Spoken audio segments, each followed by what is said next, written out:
Isu telur India, siapa pembohong? Sekeping surat bertarikh 6 Mac 2023 kepada Menteri Pertanian dan Keterjaminan Makanan Malaysia Datuk Seri Mohamad Sabu daripada Shahrizal bin Ahmad bagi pihak JNT Advanced Tax Sdn Bhd menjelaskan bahawa syarikat mereka telah diberikan kebenaran khas sementara pengimportan telur ayam segar dari negara India pada 13 Disember 2022 sehingga Jun 2023. Menurut Shahrizal, pada 23 Februari 2023 dan 1 Mac 2023, pihaknya telah memaklumkan kepada Ahli Parlimen Air Hitam Datuk Seri Wee Ka Siong untuk antara lain membetulkan dan atau menarik balik kenyataan beliau di Parlimen baru-baru ini.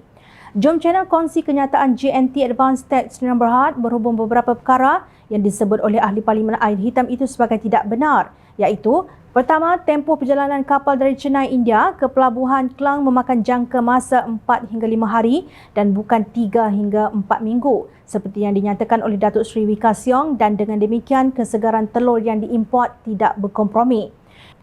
Kedua, untuk makluman Yang Berhormat Datuk Seri Menteri, telur yang diimport dijual secara kontena dengan harga tidak melebihi 39 sen secara borong yang kemudiannya dijual di pasar tempatan pada harga yang tidak melebihi 44 sen dan bukan 50 sen seperti yang dinyatakan oleh Yang Berhormat Datuk Seri Wee Ka Siong, di mana beliau tidak memberi apa-apa bukti berkenaan harga 50 sen jualan telur India ini.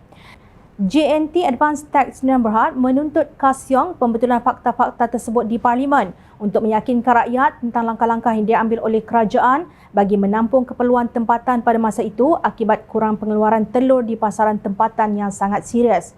Syarikat tersebut menggesa Ahli Parlimen Air Hitam itu dirujuk kepada Jawatan Kuasa Hak dan Kebebasan Parlimen berhubung tingkah laku dan kenyataan-kenyataan fakta yang tidak benar, memandangkan peluang telah pun diberikan kepada beliau untuk membetulkan kenyataannya di Parlimen serta di platform media sosial.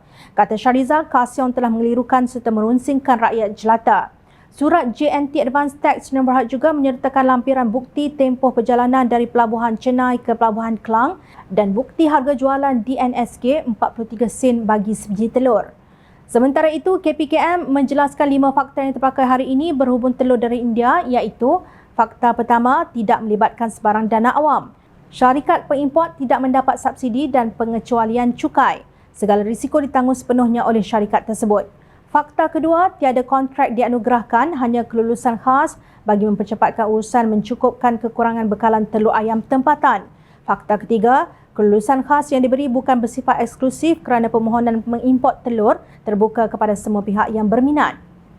Fakta keempat, semua telur yang diimport telah lulus ujian Whole Test and Release HTR dan bebas dari segala penyakit.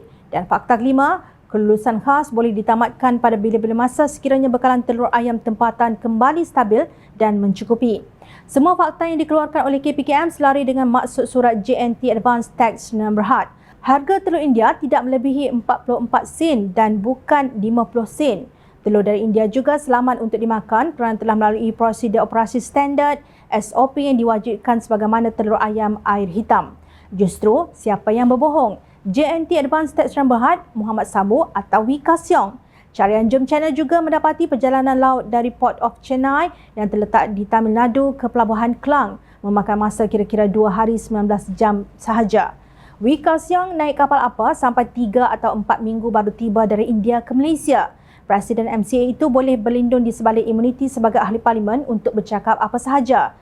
Tetapi Jom Channel hairan kenapa Ahli Parlimen Air Hitam itu begitu bersungguh-sungguh mempelekeh usaha Mohamad untuk meningkatkan bekalan telur ayam di negara ini dan menghapuskan cengkaman kartel telur.